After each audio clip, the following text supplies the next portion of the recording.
Election तुम्हें लड़ना है और आखिरी अर्जी ईश्वर के पास पड़ रही है। अर्जी तो तुम्हारी पूरी नहीं हो पा रही मीरा के दरबार में। वैसे सिंदूर की लकीरों से घबरा गए हो ईश्वर?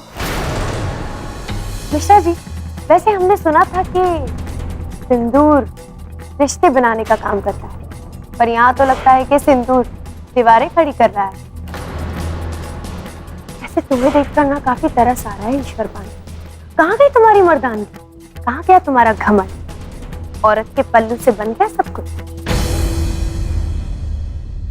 तुम्हारी कोई गलती नहीं है शाला। इज्जत और प्यार को कमजोरी सिर्फ वही लोग समझते हैं जो शराफत की जुबानी नहीं समझते। ना तुम्हें कभी गोली और गाली से फुर्सत मिलेगी और ना कभी तुम ये जान पाओगे कि औरत बनना होता क्या।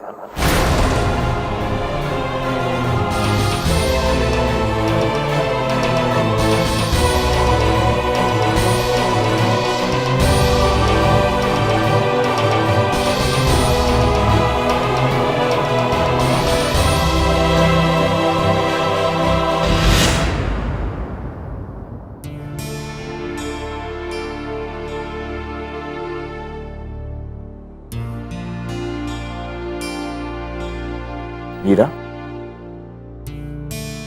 बेटा कुछ वक्त से मैं देख रहा हूं कि तुम उखड़ी उखड़ी सी परेशान सी रहती हो।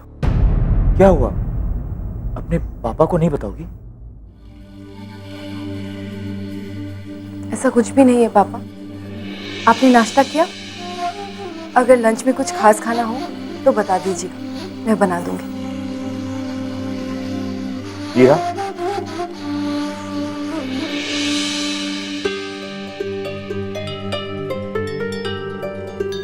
बेटा मेरी उम्र इतनी भी नहीं हुई है कि मैं तुम्हारे चेहरे की परेशानी को पढ़ ना सकूं। चलो जल्दी से बता दो क्या हुआ। शालू ने फिर कुछ कहा? जी नहीं, बिल्कुल नहीं। तो फिर पृथ्वी से कुछ झगड़ा वगड़ा? अरे आपकी सारी दवाइयाँ खत्म हो गई हैं, मैं अभी लेकर आती हूँ। मीरा, तुम्हें परेशान होने की कोई जरूरत नहीं है। पृथ्वी से कह दो वो ले आएगा। पापा आप अपनी सेवा मुझे ही करने दें। पृथ्वी तो कितने वक्त से हमारे साथ नहीं। तुम यहीं रहो मेरे पास। एक काम करो, पृथ्वी को फोन कर दो, दवाइयां वो ले आएगा। जी मैं अभी फोन करके आती हूँ। अरे लेकिन फोन करने बाहर कहाँ जा रही है? यहीं से कर लो। मेरा फोन कमरे में है ना। ओके, ये लो मेरा फोन, इससे कर लो।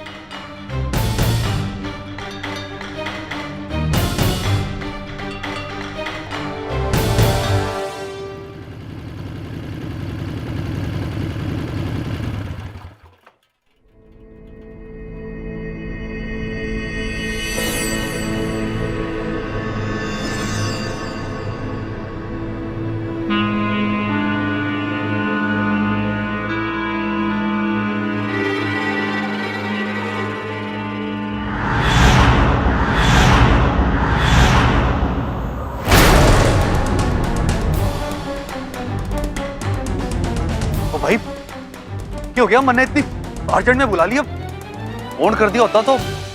आजकल फोन पर कुछ ज्यादा ही काम नहीं करने लग गया तो हुड्डा। इस तरह जग्गा चोर के घर का पूरा नक्शा फोन पर ही खींच दिया था।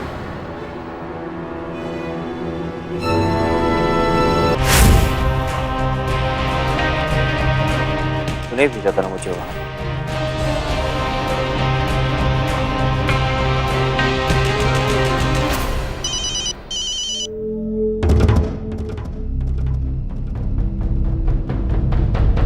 आप पिताजी? वो मैं बोल रही हूँ। पापा की सारी दवाइयाँ खत्म हो गई, आते वक्त लेकर आना।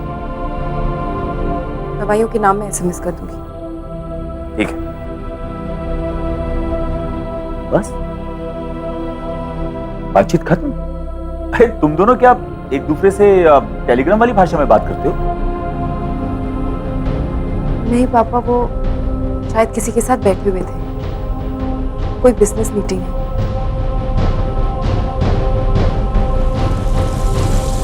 मैं अभी भाई मैंने लाके मारे खबरें ने टांग दिया। मैंने उसी की खबर लेने जा रहा था मैं। मारे गन्ने की कसम भाई, हमारी कोई गलती ना से। मन्ने मारे पैसे की कसम। ये भी तो मान लो भाई। झूठी कसम खाना और सांस लेना तो जैसे आदमी के लिए एक बराबर है मुन्ना। लेकिन फिर भी तू काम का है, इसलिए तेरा ये झूठ हजम कर लेता। क्या बात कर रहे हो भाई? आपके लिए काम तो क्या, जान भी हाजिर है। हुक्म करो बस।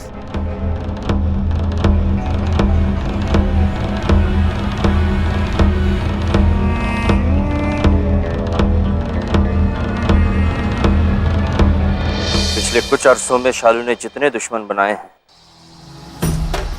मुझे उन सब की लिस्ट चाहिए। मतलब भाई सबका जुलूस काट के शालू भाभी को खुश करने का इरादा से हो जाएगा भाई, बिल्कुल हो जाएगा। अबे सुन, ये मामला इलेक्शन से जुड़ा है और ये जानकारी तेरे उन पॉलिटिकल पापों के पास जाने वाली है जिनके तलवे चाटकर तू अपनी जुबान को कसरत करवाता है, समझा? जरा सी भी गड़बड़ हुई तो तेरे गन्ने के साथ जूस निकालने की मशीन में डाल दूंगा। जो क्या बात कर रहे हो भाई?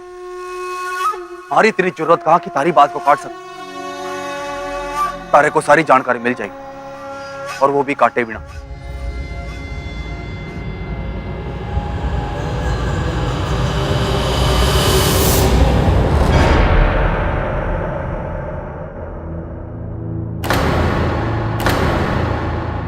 मेरे भाई के कातिलों का क्या हुआ? तफ्तीश जारी है भाई, और वो सिर्फ हमारे दुश्मन ना से, वो हमारे भी दुश्मन से। पताल से भी टूट के खोज निकालूंगा सालों को।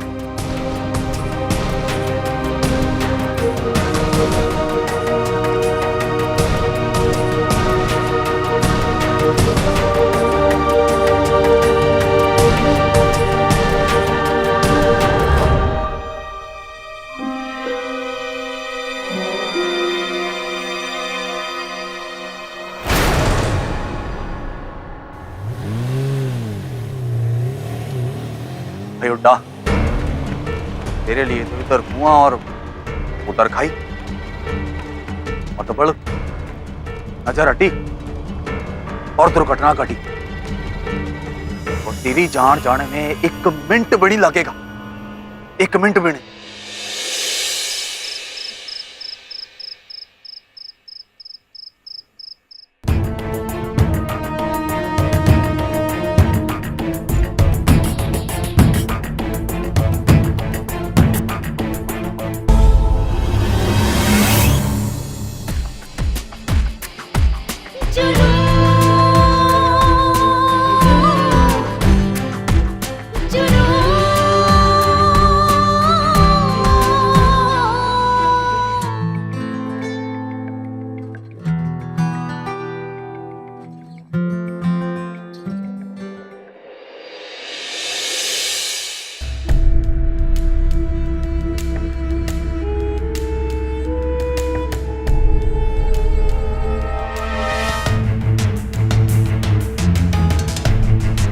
तुम्हारी हिम्मत कैसे हुई मुझे छूने की?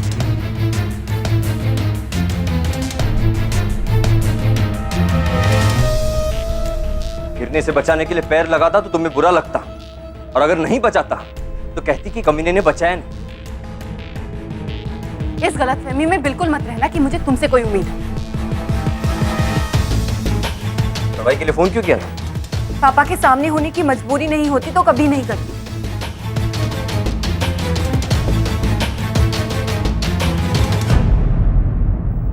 दवाई लाए हो? नहीं। मैं जानती थी तुमसे किसी अच्छे काम की उम्मीद करना ही बेकार है।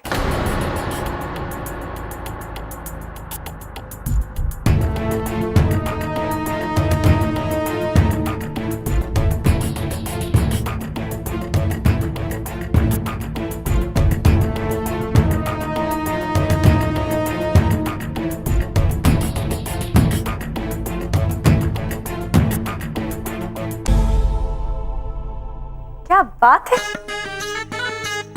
बड़ा ही प्यारी प्यारी सी मीठी मीठी सी टकरार हो रही है। करो करो और करो ना, बड़ा मजा आ रहा है। अच्छा वो आपको एक बात बताना तो भूल ही गई। मीरा, मैं तुम्हारे बाबूजी के पास से आ रही हूँ। उन्हें उम्मीद है और इंतजार भी कर रहे हैं दवाई का, और वो चाहते भी हैं।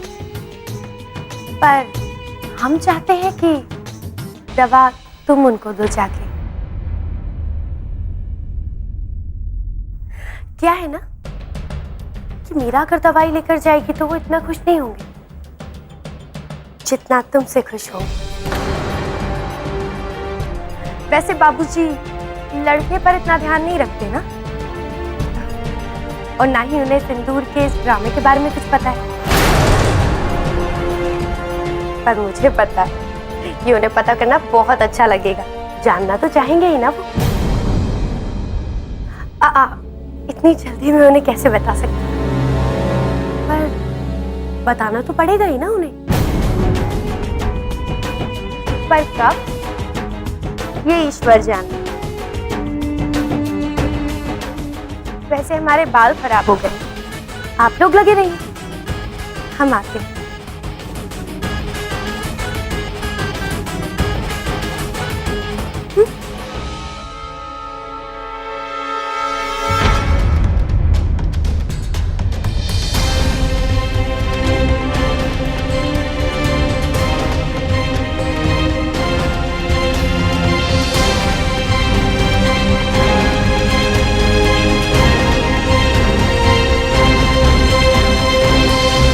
ऐसे ही मुसीबतें कम थी जो हमें इस जहरीले औरत के घर ले आए। उस वक्त मुझे सिर्फ सर से जाती छत नजर आ रही थी, जमीन पर फैला हुआ जहर नहीं, वरना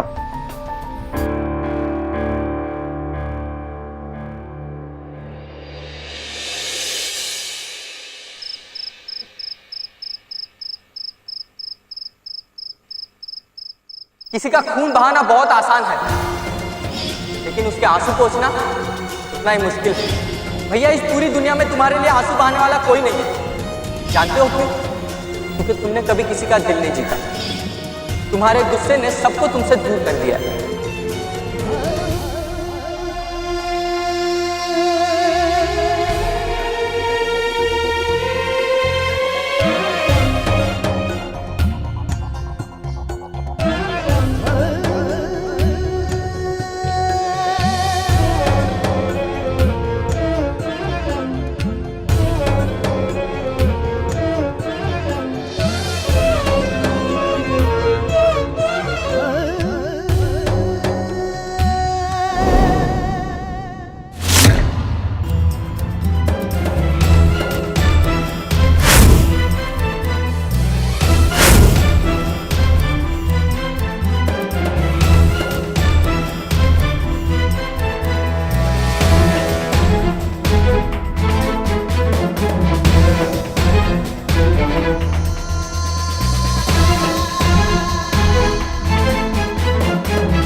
कहा तुझे मेरे लिए आंसू बहाने चाहिए थे, और कहा तुम मुझे छोड़कर चला गया ये करने के लिए। लेकिन अब तेरे भाई के दिल के साथ साथ उसकी आंखें भी पथरा गई। जब तक तेरे कातिलों का पता नहीं लगा लेता तब तक।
बरसों बाद भी मेरा बनाया हुआ नक्शा सही सलामत है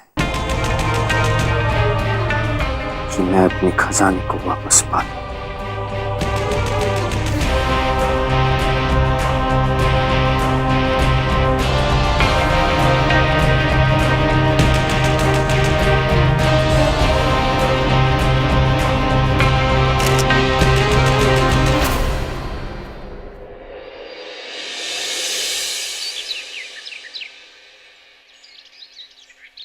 इस तरह ऐसी मुसीबत में छोड़कर कहाँ गायब हो गए हो तुम? हमेशा मेरा ख्याल रखने का वादा किया था ना, फिर अब कहाँ हो?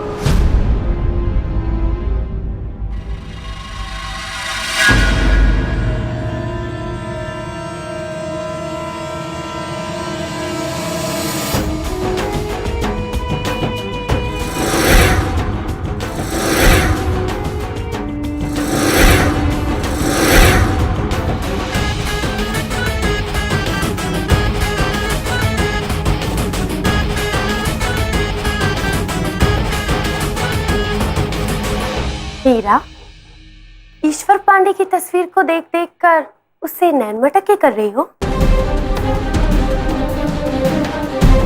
वारी मोहब्बत।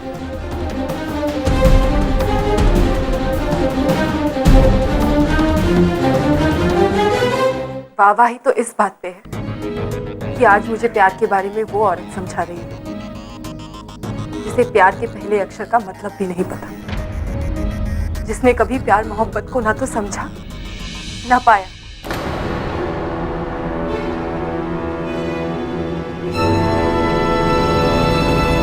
हमारी ऐसी जिंदगी पर तरस आता है मुझे, और जिस पर आपको तरस आए ना, उसकी बातों का बुरा नहीं मानना चाहिए। मेरे दिल में जिसके लिए प्यार है वो है, और उस प्यार के बदले मुझे जो प्यार मिला उसे कोई मान नहीं सकता। पर आप दूसरों के प्यार पर जलने के बदले अपने लिए कोई प्यार क्यों नहीं ढूंढ लेती? आपका अकेलापन तो दूर हो ही जाएगा। शायद थोड़ी तमीज भी सीखें। होश में तो हो? जानती हो किससे बात कर रही हो? बहुरियां हैं चुटकियों में ऐसी, जिसे चाहे उसे पा सकते हैं। हमें किसी चीज की कोई कमी नहीं है।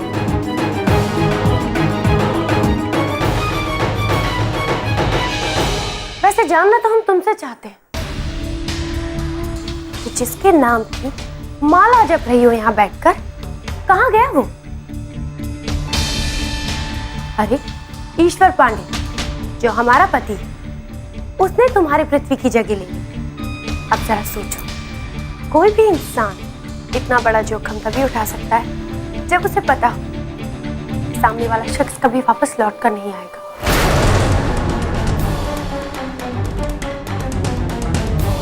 और ईश्वर पांडे को ये बात अच्छे से पता होगा और यकीन होगा कि तुम्हारा पति पृथ्वी मर चुका है। नहीं, ऐसा नहीं हो सकता।